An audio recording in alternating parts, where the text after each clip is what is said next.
Finally, the moment a couple of you have been waiting for. It's all like bing bong, Jack. Coming to you from an undisclosed location in Duval and St. Johns County. The show for Jag fans by Jag fans. You can't have a newcomer come in and steal the show.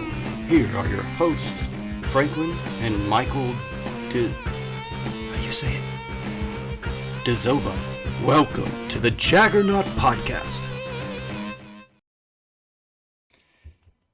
Fellow Jags fans, thanks for joining us once again. This is your Jaggernaut Podcast. Frank, Mike, we are here with you through the misery of this season and are going to... And brother, it sucks. I so want to let out a nice loud Duval. I don't have it in me. I don't think I have much left in for this team in me at all. I mean, it's funny. I came into the season just wanting to be competitive. Then we were a little more than competitive. Now we're still competitive, but it's not enough for me now. You know what's interesting? I'm glad you brought that up because this is kind of a good jumping off point. I was looking on Twitter and Jordan DeLugo put out a comment that was something to the effect of, I don't know why everybody expected them to be competitive, or they're competitive, we didn't expect that. Something to that effect. Like, it's okay that we're not winning, at least we're competitive, we didn't even expect that. That was the basis of his comment. And that irked me because I think what a typical loser Jag mentality to say that, because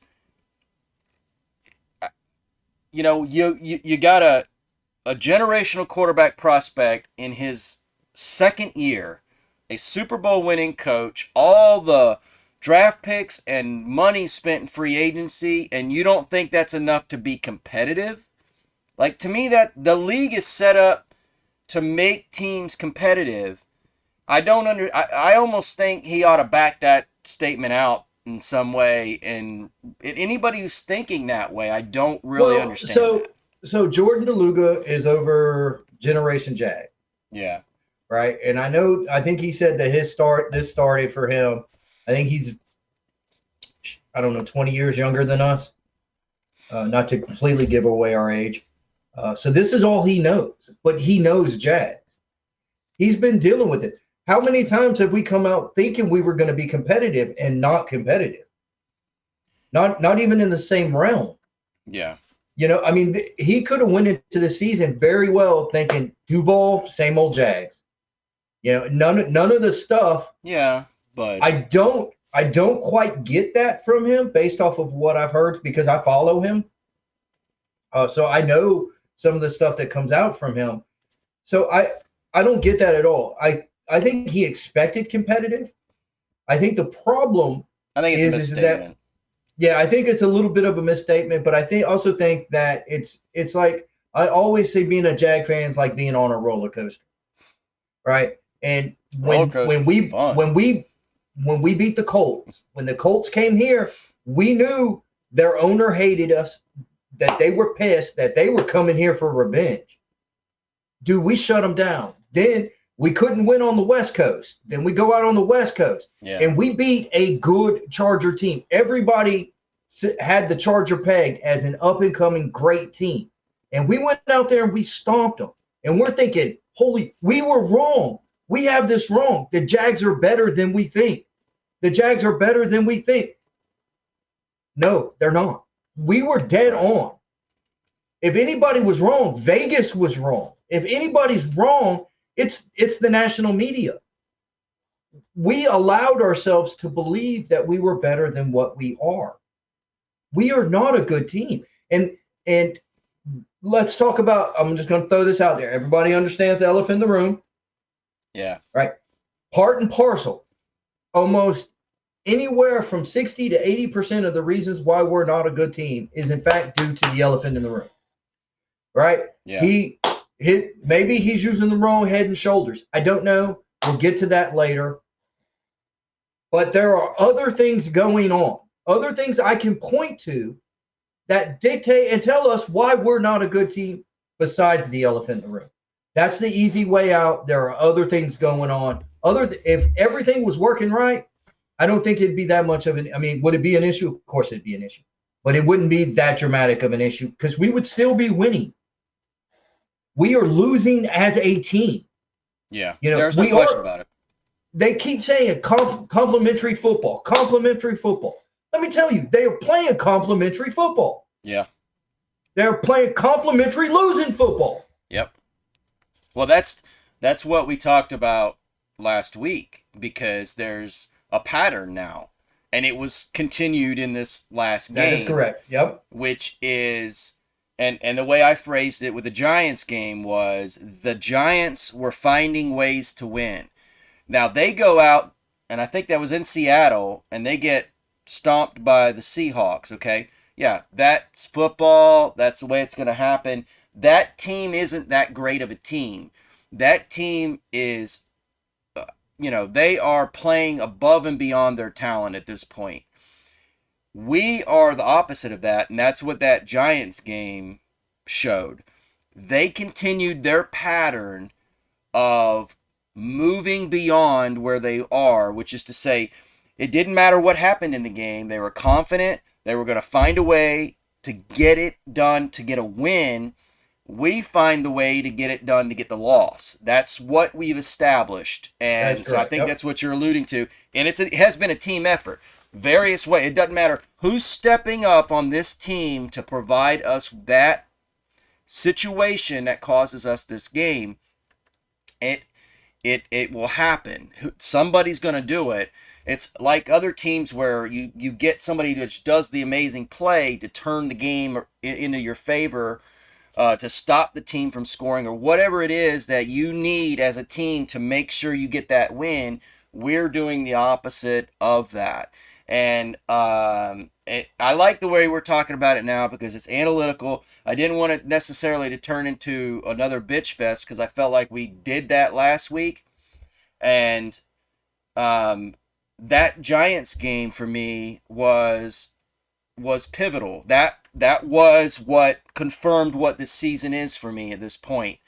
What we saw with Denver was we knew what we were going to see with Denver. I mean, at this point, and I'm to the point now where I was upset with the Giants game because I still had the hope. Now that's gone.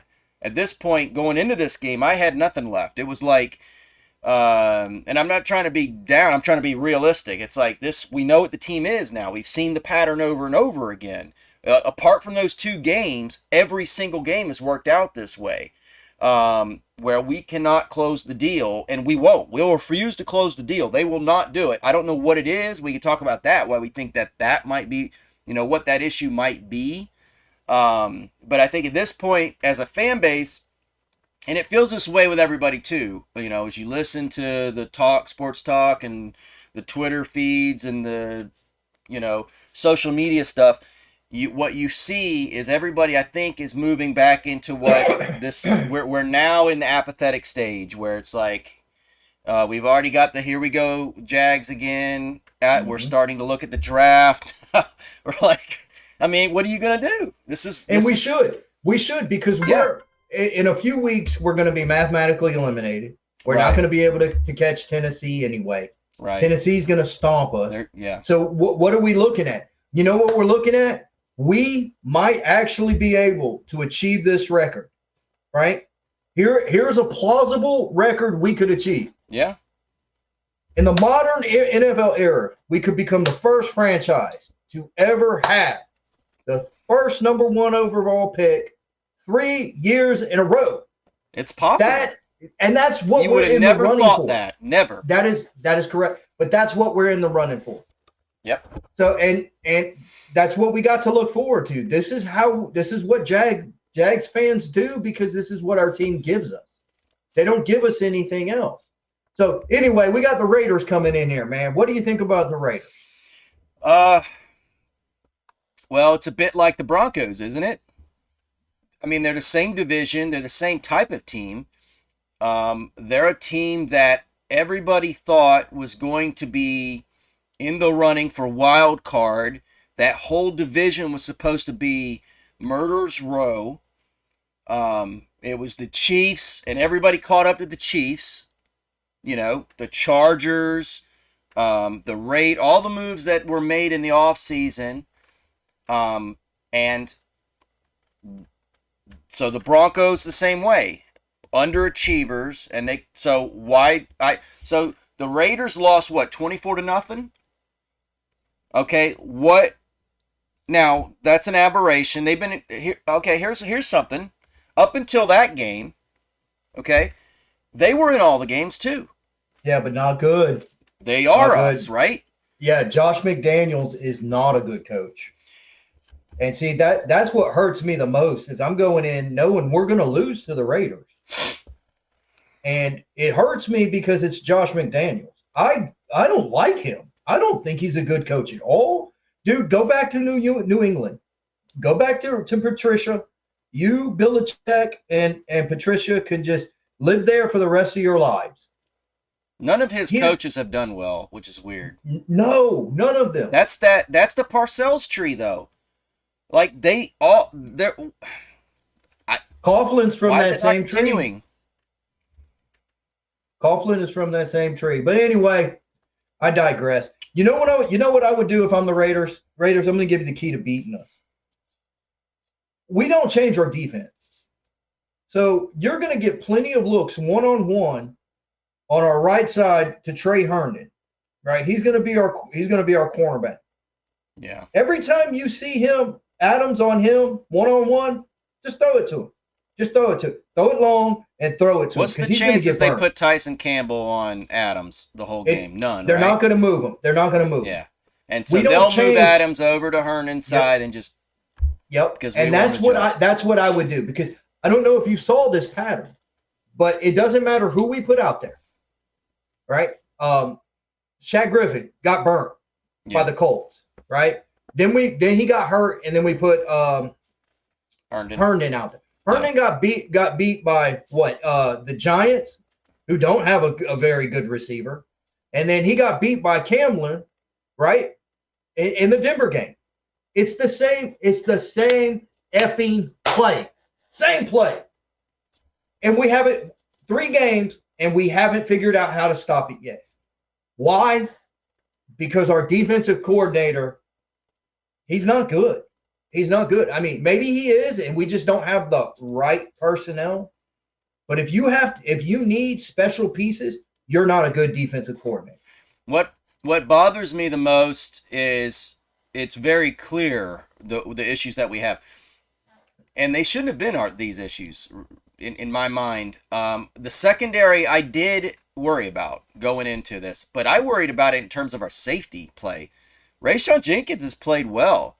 I was never a big hit or miss Griffin guy.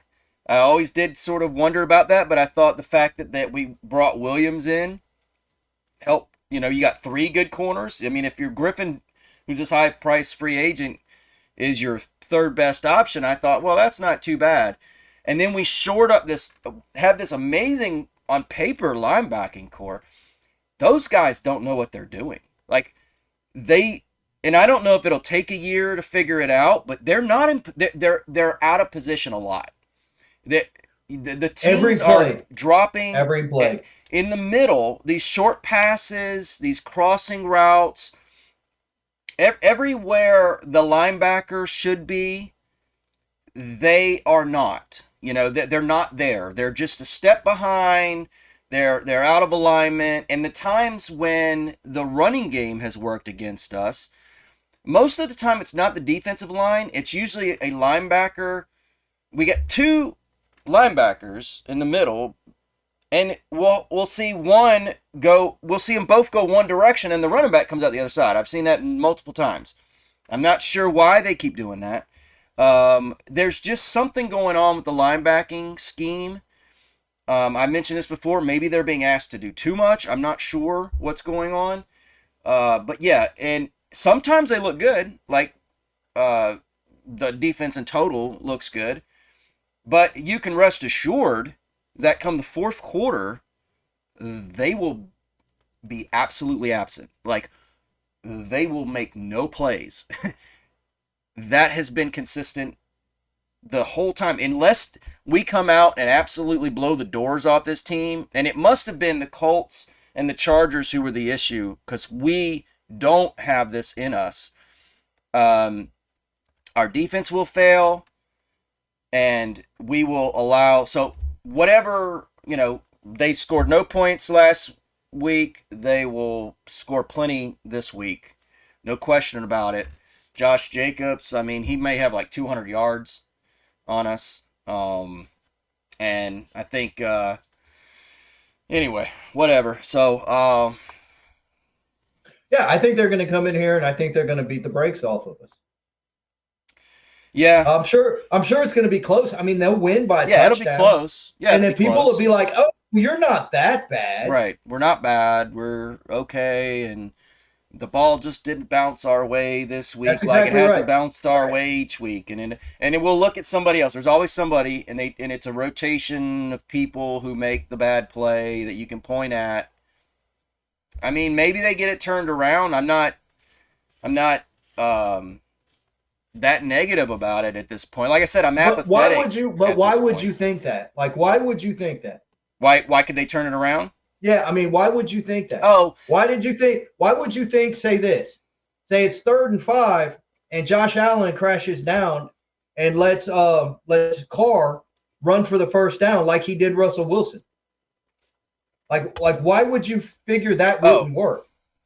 Like, do you see what I'm saying? I mean, every game, you said it fine. Every game, somebody's letting us down on multiple times. Yeah, Arden Key, I thought Arden Key was going to be badass. I thought he was going to come in here and wreak havoc. That dude is not good against the run. I don't know if you've seen him play recently, but he holds the point like. He's not big. He's not big, but he doesn't. He's a one-trick pony. He doesn't hold the point. Yeah, he just runs straight down. Yep. He's a third down guy. He just runs straight downhill. He doesn't even stand there. Yeah, no, I know, but here's the deal. I mean, if you got Arden Key in there, I mean, if it's a 3rd down and they do a draw play and they get Arden Key, okay, but if they're running them in on 1st and 2nd down, that's coaching. That's personnel mismanagement. You don't have the defensive line horses to run the scheme that's necessary to be successul. Like I said, on every play somebody's letting us down. We don't have quality on our defensive line that will step up and make a play, a positive play, when we need it.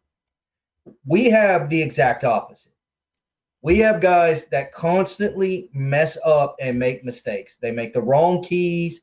They overrun. They just constantly mess up. And it's funny. I don't understand. If you're Josh Allen, how do you have contain on that side? You have contain. How do you make that mistake?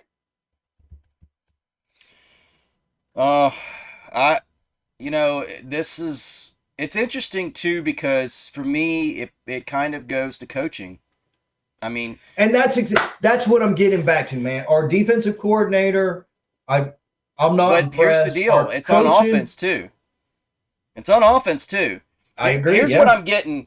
Here's what plays in my head when you see these basic things that you think that these guys are professionals. They get paid like professionals.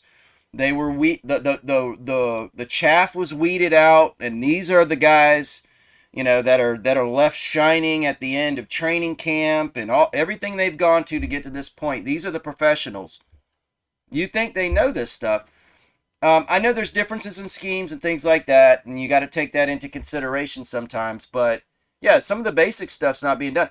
I think what I feel like, what plays in my head, are the way they speak about themselves. They go, "We're capable. We know who we are. We're better than this." It's like, I think maybe if you didn't feel that way, you might be better. Because I think you guys think you're better than you are. That's what I'm thinking. And maybe the coaches are not helping. You know, maybe they're not lighting fires under these guys. Maybe they're not telling them about how, you know, not emphasizing their mistakes enough. And they think that they're not capable of making mistakes. It's almost like every player on the team is a cornerback who just got gashed for the touchdown, and they go, yeah, you got to get that play out of your head and get on to the next. And it's like, okay, when do you learn the lesson, though? Isn't that like part of the thing too, where you don't make the mistakes over again? I mean, to me, that's, and then I'm thinking, well, what's the culture like? What's the teaching like when you've got players that are making the same mistakes over and over again? And then they're like, yeah, we know what we can do and how, but this is you. We're seeing you. You didn't see you out there? We all saw you. It was all you. All of you. I mean, this is you. I don't understand this. Losing is you. Making mistakes is you. I do think they have talent, but you have to, the other team has talent too. And if you always make the mistake and they don't, or if you're making the mistake 80% of the time when they're doing it 20% of the time, then you're going to lose. That's how the game works. So that's coaching to me. I hate to say that because it's like Doug Peterson and the coaching staff and all this stuff. And, you know, you look at the resumes of these guys should be good. You know, Caldwell, the defensive coordinator, in fairness, doesn't have a resume. So this is his first shot. So maybe this isn't his thing. Maybe he needs to go back coaching linebackers and not doing the overall scheme. I don't know. But I'm worried. I'm worried at this point about the overall culture of the locker room, because we were supposed to change it, but you know, pretty much looks the same, right? Yeah, and it looks more. And here's the deal. This is why I'm worried. They look like they're more talented, but they seem to be okay with it. It's like, well, as long as we know we're talented. No. I don't care if you know you're talented. I want you to use the talent to win. That's kind of the point. Not well. I mean, you have to feel good. We've seen it before with players getting cut and leaving. They're happy. They don't want to be here, and that could be the culture. That could be it. For some reason, players don't want to be in Jacksonville. Well, I don't even know that that's the issue that they have now. I just don't know that. They, you know, is there anything else you wanted to talk about before we talked about Lawrence? Is there anything else that we needed to touch on? Yes. The Calvin Ridley trade. Yeah, okay. So we traded for a receiver that can't play this year, got busted for betting on the NFL, and he did so when he was taking a year off for mental reasons. You know, when I saw all that break out, I was second round. No, I think the highest could be a fourth and a fifth. I don't know why I saw second round. Are the two highest, and it's two different. It's two picks from two different years potentially. Okay. But when I saw that happen originally, when all that transpired, man, I was laughing at Atlanta, and I'm like, I'm glad that ain't us, because we've had to go through Justin Blackmon. We've had to go through Mac Jones. We've had to go through R.J. Sauer. We had to go through Porter. We had to go through Andre Rison. We've had to sit through some horrible receivers. Yeah. And I'm laughing. And I'm saying, I'm glad that ain't us, dude. And then we go out and we trade for him. Now, granted, if he never plays again, then it's no loss on us. And the guy is a really good – I think he's talented. Right. The guy's a talented receiver. But if you're going to take a year off to work on your mental stability and then go bet on football, there's something not right in your head. Now, I'm all about having one or two head cases because I think you need that. I don't know that you bring them in at receiver. Let me add to the to the big question mark here. Let's assume everything's great with the guy on as far as everybody knows. He gets his, he gets stable and he's not going to bet again. So he learned his lesson, right? What are we asking this guy to do? I know what people say. He's the number one, and we don't have a number one. Fair enough. I understand that. Kind of begs the question back again about the Christian Kirk contract, but let's put that aside. Who's throwing him the ball? Because Trevor can't make that pass. He overthrows it almost every time. So I could see this guy streaking down the sideline, and I don't know who's going to... It'd be great. He'll be open. Maybe. He ain't getting the ball, though. To your point, it's weird. How come we don't see Kirk go deep? How come the only guy we saw go deep is Agnew, and Agnew has only been a receiver for 4 years. And the one time Lawrence did hit that pass, it went right through Agnew's arm. Right? Yeah, and I get it. He took his turn. He had to take his turn. That's what happens. The 3 other times, you're right. The 3 other times, Trevor's overthrown it. Trevor looks horrible. The one time he tried to throw a Hail Mary and didn't even get it to the end zone. Yeah. Like, dude, you were 20 yards short. What the hell? And it ain't arm strength. It ain't arm strength. Yeah, it was the way he threw it. Yeah. You can't throw like we do. It's his accuracy. He's not accurate outside. I mean, that's the thing we've got now. So we can transition now to the elephant in the room, I guess. So I said originally that I don't remember which game it was, and I said, okay, I had given him a mulligan last year. Now the gauge is out, creeping toward bust or great player or whatever. And what's interesting is I think you start a great player. You just assume that, right? Like, I mean, it's Trevor Lawrence. I mean, this number 1 overall, can't miss prospect, blah, blah, blah. And I said, got the gauge out toward bust. It's still real low. Still, like, I got to say, right, I'm at 50% now at this point. Like, I really don't. If you're going to tell me that I really don't know which way I would go if you asked me to predict. Before this season, I'd be like 85% that this guy's at least going to be a quality starter. Okay, that's all I was saying. Quality starter. I know the generational hype that comes along. I wasn't even buying into that. I'm just saying all that does at least lead to a quality starter. At this point, after having watched this guy now through a number of games, and I'll flesh that out a little bit more, I am now 50-50 on him. I really am. I know I know this is the Bash Trevor week and all that, but, and I know I'm piling on, I guess, but you can't not help but to see he has not improved. He just hasn't improved. So the only thing that I can say there is, I'm a huge Trevor guy. I was when he was in Clemson. When we got him, I thought it was almost manifest destiny. Like, holy shit, Finally, we're not going to suck anymore. Yeah. We got our guy. I think you give him the rest of this year, you give him a few games next year, and then if he's still doing this, he's not our guy.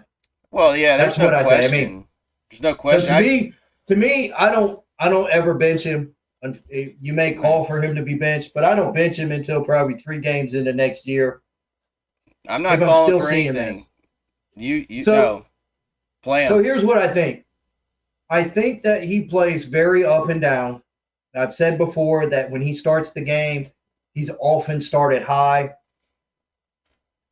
However, he seems to settle in. I think we move the ball fairly decently between the 20s. His decision-making is what bothers me the most. And here it is. He has threw the same interception in 3 games. 3 games. Hey, Trevor, do me a favor, man. Grow some huevos and just run to the damn goal line. Why is that hard? Look at Jacoby Brissett did it last night. Just took off running, dove to the pylon. Who's the other guy? Puts his foot in the ground and just cuts it up and goes and dives. Touchdown! Yay! Right? No, not our guy. No, he throws it right to the fucking Broncos. Like, I don't get it. I don't understand it. You have this ability. You're 6'7". You have this ability, and you never really use it that much. It's not even the running. I mean, yeah, on that play, yeah, I get it. And people are upset about the play call. Was that shotgun? Did you see the play? I can't remember if it was shotgun. I feel like it was shotgun. I wanted to look at that again and to double check.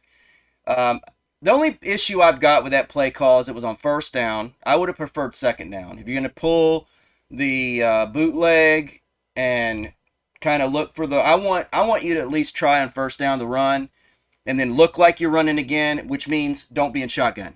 I keep repeating this, but you line up in shotgun on first.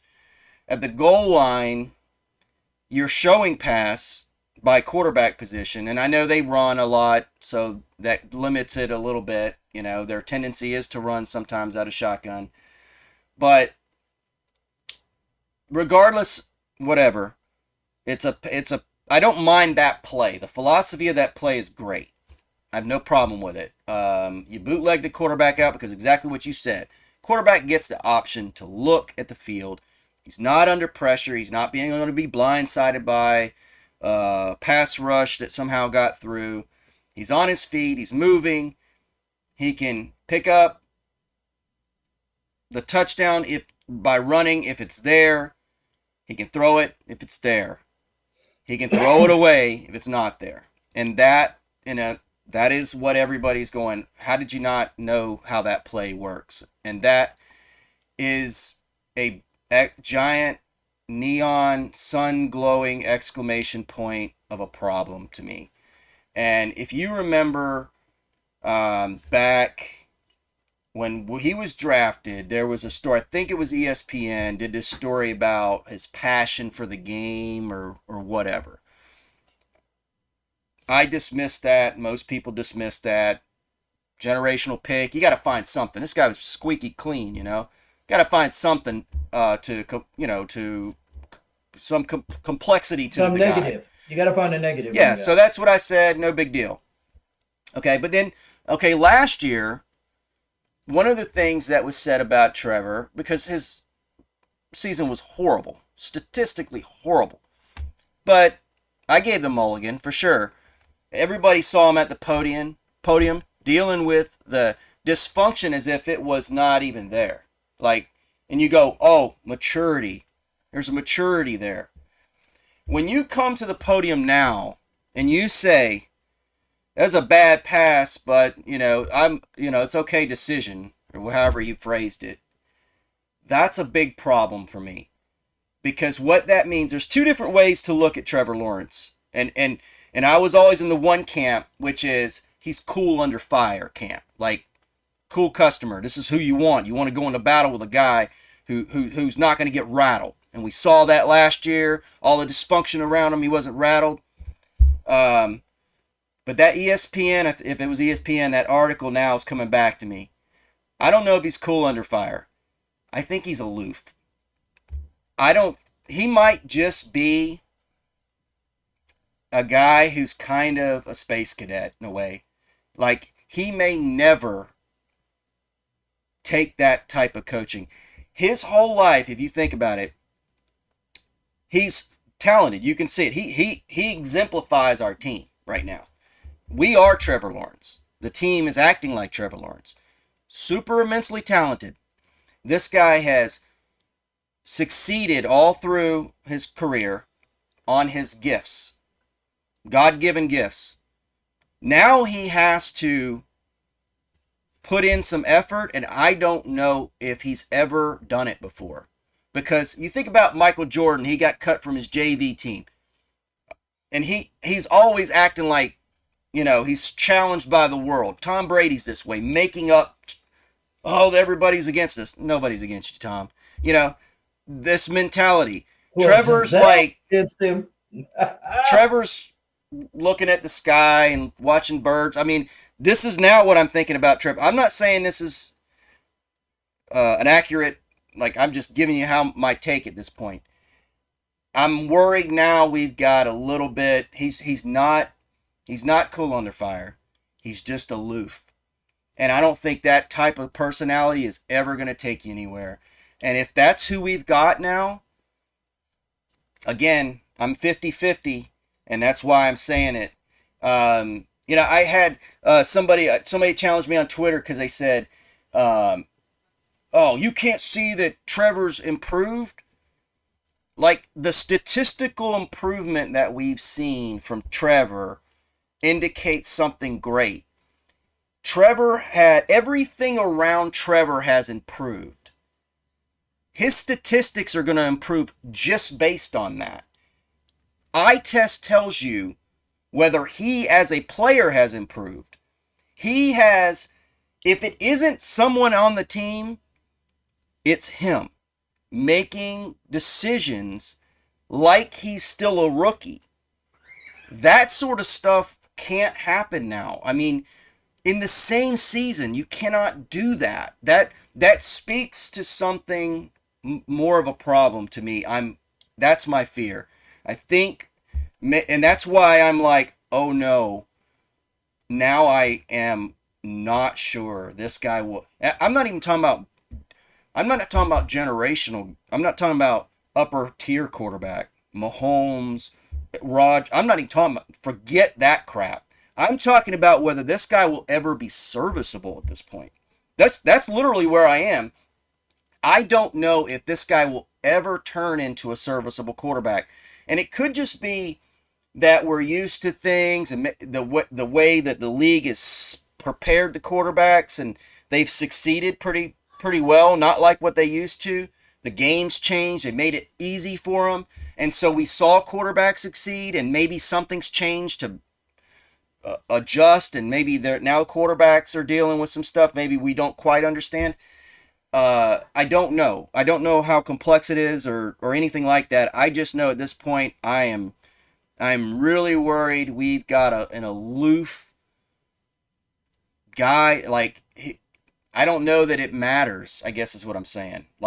Does it matter that he threw the interception? It's all right, bad throw. It matters to us. Bad throw. It's got to matter to somebody. I mean, how Shad Khan isn't calling these coaches in there saying, what the F? I don't know. Of course, he never will. So we have another at least 3 or 4 years of Trent Baalke and Doug Peterson. So, I mean, and the good thing is, as I guess they can say, well, we didn't draft Trevor Lawrence. He wasn't our guy, So they'll get to keep their jobs, and then look. And if he's that bad, if he's that aloof and just doesn't care about actually being a good quarterback and making the right decisions, or hell, honestly, on those 3 passes, how about no decision? Just throw it over. Just throw it over. No decision. Say, no, I don't want this decision. Throw it in the damn ground. I don't care. Just not what he chose to do. And that's what bothers me. You do it once, all right. People make mistakes. Maybe you didn't see the guy. Yeah, everybody's learning. They're seeing things totally different than we are. You did it twice. I'm like, all right, he's learning. He got caught at it again. Maybe he's a little slow. You do it 3 times, man. Damn. That play is made for the quarterback to be able to see. You think about that.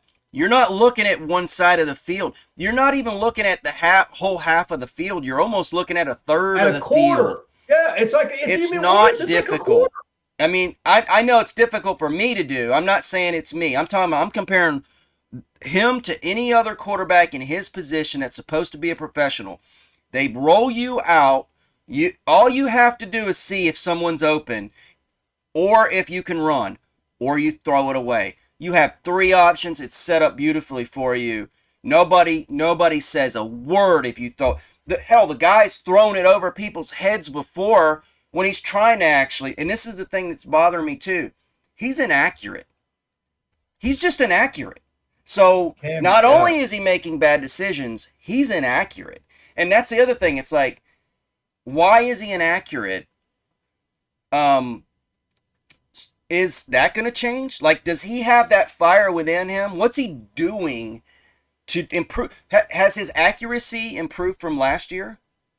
Like, I excuse the inaccuracy from last year because all the receivers sucked. Everything around him was just, okay, first year player, whatever. He's still inaccurate, man. And that's scary because even Josh Allen came out, was inaccurate, but he improved. Like, you saw the next year he was more accurate. He worked on it. Is he working on it? And even if he's working on it, if he's working on it without that care, it's like, oh, it'll take care of itself because we know what we're capable of. This sort of supposedly worked on it and still threw the ball like we throw it. Bortles, yeah. Working on it doesn't help everybody. I personally believe he's slow to read, which gets back to your, simple Jack reference. He's not very sharp-minded. So he's slow to read, and I still think his feet's off. I don't think something's wrong in slightly off on his mechanics. It's not every throw, but it's several throws. Sometimes when he's not even under pressure. That is correct. Yep. That's what I mean. It's like, dude, it should be automatic at this point. You should have been in the offseason drilling this into your body to where you're not even thinking about it. The fact that the Bortles' examples, we've seen this play out before with a guy who couldn't either. And I'm not saying he's not put in the work. I don't know what it is, but I just don't see the improvement that is necessary to have the expectation that, I have no confidence. Now, I'm not putting that he's a bust. I'm not saying that. I'm not. I'm saying now I went from going, no way he's a bust, right? To now going, he could be a bust. Like, he could be a bust. And like I said, I went from being no way he's a bust to now I would be shocked if he ever became the type of caliber quarterback that wins Super Bowls. I would be shocked. I just don't see it in him. I don't. Dude, and that's what we got right now. And everybody has the right to, and everybody should be busting his balls about that. Everybody should be on him. Everybody should be on Doug Peterson, asking him, well, are you going to continue to put the ball in Trevor's hands when he can't make the right decision 3 times in a row? And he said, yeah, he's going to continue to do that. I would if I'm Doug. I would. If you need to know this. I mean, how do you not run there, Frank? How do you not run? Well, then you're gashing them, dude. Yeah, that goes back. How do you not run? Like, I'm bullying you. I'm the bigger kid on the block. Here's why, Mike. Here's why. Because you're gashing them.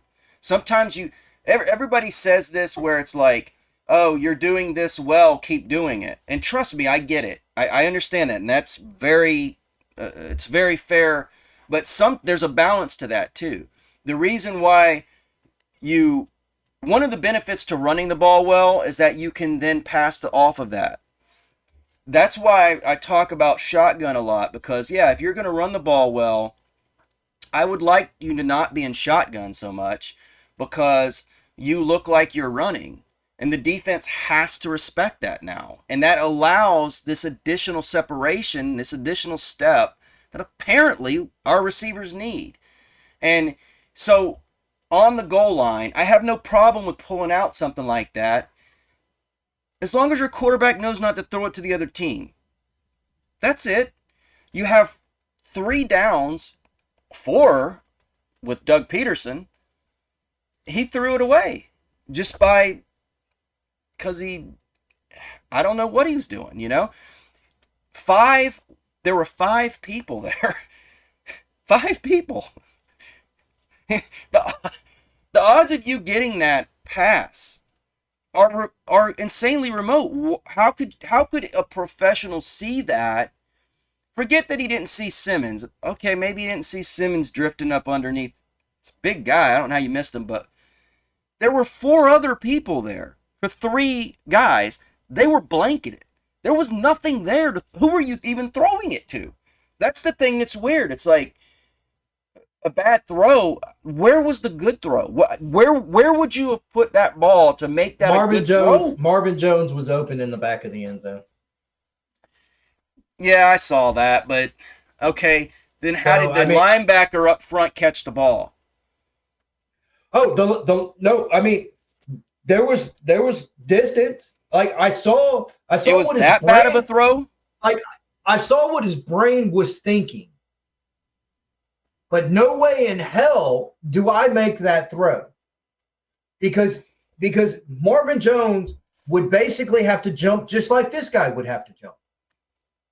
So why? I mean, to me, you don't even make that throw. You just throw it away.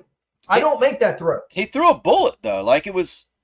You got to draw. He threw it high. No, the guy jumped for it. No, I know, but that guy, the line, he's on the line. He's on the right at the goal line. Yeah. There's no way if you're dropping it in the corner of the end zone. There's no way. He's not trying to do that though. Well, there you go. There you go. Yeah, he threw it with no arc. That's what I mean. That's not the pass. But he threw it. It's for some reason he didn't try to throw it over that guy. So apparently he didn't see him. I don't know. Well, all I know is it's a bonehead ass play. It makes Trevor Lawrence look awful. He has zero ball control then. Yeah, I agree. Everything you said. We're playing on offense, on defense, on special teams, just like Trevor Lawrence. Yeah. If he's not making mistakes, our linebackers are making mistakes. ETN's fumbling. Somebody is headbutting the quarterback. I mean, it's a pandemic of just stupidity. And I don't. It isn't stupidity though. I think it's just like I almost think these guys don't care as much as they think they care. That's what's crazy. It's like, yeah, we're gonna turn it around. What do you like? Trevor Lawrence said in the press conference that we're going to continue to do what we've been doing. And I'm not saying that's the wrong strategy. I don't know. But when I pair that language with everything else, I'm thinking, should you be? Like, isn't that the problem? I don't know how you're preparing. I don't know why you guys think you're going to win when you never do. Like, the whole personality of the team is the same, where there doesn't seem to be any urgency even after they lose. So it's like, yeah, I see why you're losing. You guys just think it's going to come to you. Like, you think you deserve it. You guys go, we're good. We're actually good. I know you guys don't see it, but we're good. It's like, no, we don't see it because you're not good. You have to do it. Like, you have to do it. And that's the thing that's weird. And I think it's cart before the horse almost. It's like if they change their mindset, I almost think you need somebody that's going to kick them in the ass. It's like, is anybody kicking them in the ass right now? Because I feel like nobody is. I feel like it's just this, don't worry, guys. Oh, shucks, the ball bounced wrong this week, just like it did the week before. It's just a bad streak. We'll get it worked out. I'm thinking, you're making your own luck. You are making your own luck because of the way you guys are dealing with it. Don't do what you've been doing. Change it up. Change something. You're losing. Change it, you know? And we've seen this before. We keep losing and they go, stay the course. I mean, heck, this started with Del Rio. Stay the course. Yeah. Maybe I don't understand it. I mean, maybe that's the best strategy, but for the Jaguars, it hasn't been. And maybe this is just a frustrated Jag fan, but you guys keep saying you're going to stay the course, but it's like, our course has sucked for decades. Why would you stay there? It doesn't make sense to me. Whatever you're doing, change it up a little bit. Like, try, tweak it. I'm not asking for a sea change. Tweak it. Don't just tell us you're going to stay the course. I don't even know what that means. We don't know how you're preparing. It's just, I don't know. I didn't want this to be a bitch session, but kind of turned into it. And it devolved. It devolved because, well, we suck. And that's what happens when we suck. We digress. Truth be told, Frank, this is trickled down from the head coach. Yep. Get rid of the ice cream and get some kick-ass in there. Because I think there's something with that, man. I agree. Throw out the damn ice cream and bring in some habaneros. Remember, because that's what it seems like they need. Remember Coughlin had that, but the opposite, where he was all, the world is carrots and sticks. Okay, if you have a team where it's all carrots all the time, that's not good. You can't have all sticks. Like Coughlin was all sticks. He was hitting people with sticks all the time, and eventually it wore off, and people wanted carrots. You gotta have both. There's gotta be balance to life. And I almost wonder if Peterson's the opposite of Coughlin, where it's just this all shucks, you guys are really good. We all know we're good. And I just think, man, who's going to tell them? Yeah, you need somebody with some fire, somebody that cares. The record's not telling them. Yeah, don't know what to do. But they're good. They're going to get it. They're going to keep doing the same thing and keep preparing the same way, and they're going to get it. The ball is going to bounce their way. You watch. And I get it because they are talented enough to win. I think we see that. It's just like there's something wrong. I think that's the frustrating part. I told my wife on the way home Sunday. I said, "Watch. This is where it all goes downhill." And sure enough, right after that, right on downhill. We made one mistake that went to another mistake that went to another mistake. It was just... Yeah, you can see it. Every game's the same pattern. Every game, you can write it down, and you'll be like, this is where we drop it. Yeah. You know? And once that shoe falls, you'll see it like, oh, there it is. There it is. Yep. You're like, oh. Now the defense will let them just go on down the field. Woo! Now when we come back on offense, we won't do anything. It's the same it is script. Extremely frustrating that you can actually call it. Because you know why? Because Josh Allen, he's not going to get a sack. He's not going to get a sack at the right time. Walker, you can't count out on at all. Our linebackers are, well, wherever the hell they are. So what do you count on? You can't count on Trevor to deliver an accurate pass to keep the drive going. So what do you got? You don't have nothing. And that's the thing. You see the momentum and you go, if you're just waiting on Uncle Mo to choose you, he ain't going to choose you. He ain't going to choose you. You got to grab the bull by the horns at some point, and I don't see these guys doing it. Like they just think right. At some point, it'll come to us. Somebody has to beat the man in front of them. Somebody. And we don't. They do it sometimes. But we don't do it when we need it. Because I don't know. It's an interesting dilemma for the Jag fan, and we'll see how it plays out the rest of the season.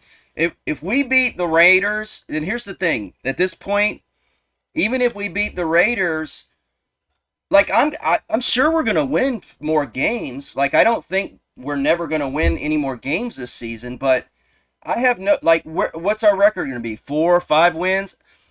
This team is lacking something, and we've seen it. So whatever, if the Raiders come out and they out-jag us, that's not going to endear the Jags to me at all. Like, I'm not going to go, I'm not going to change anything we've talked about. We're going to have to see something drastic take place. Like, I want Trevor to cut his damn hair. I want something like symbolic to happen. I want somebody to come out and shake things up, because this is not winning philosophy. This isn't winning character. This isn't winning talk. It's not the aura that surrounds this team is loser aura, and everybody sees it but them. Now that's the biggest issue to me.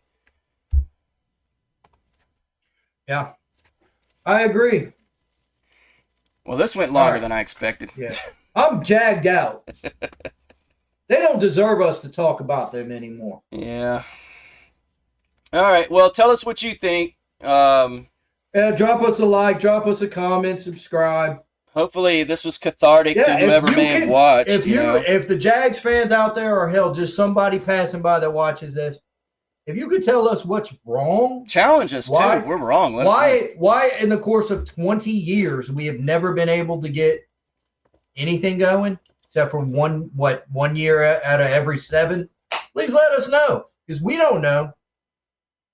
How do you get a team to get some bravado or some moxie or to give a shit? I don't know. I'm lost. Yeah. Till next week. Sayonara.